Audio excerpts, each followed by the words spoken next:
Wait, alam mo ba na may zoo sa Netherlands kung saan pwedeng maglakad ang monkey sa tabi mo?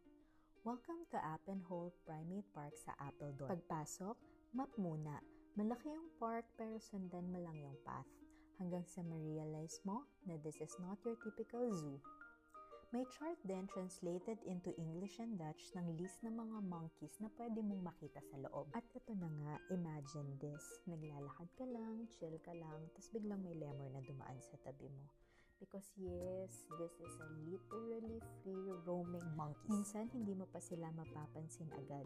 Bigla na lang silang nasa paligid mo.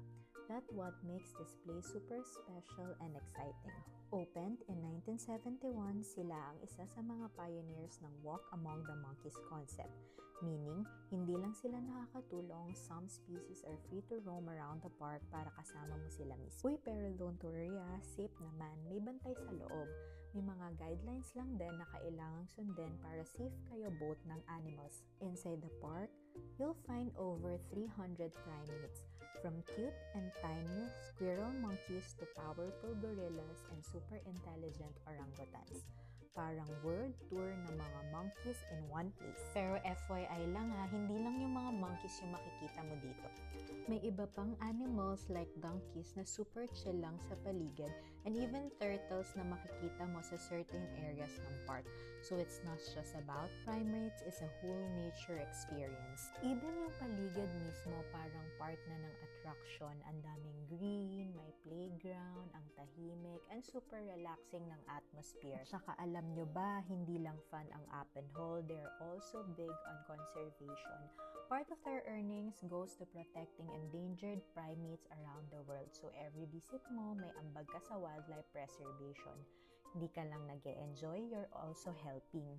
Oh, 'di ba? Sabi ko nga may mga rules. Bawal hawakan ng mga monkeys.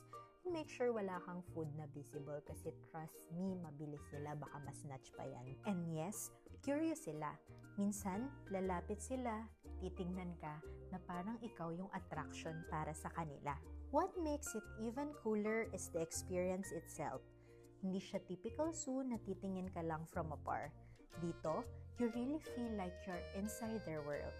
Parang mini jungle vibe right in the middle of the Europe. Nakaka-amaze kasi sobrang close mo sa nature, pero at the same time, organized and safe yung buong place.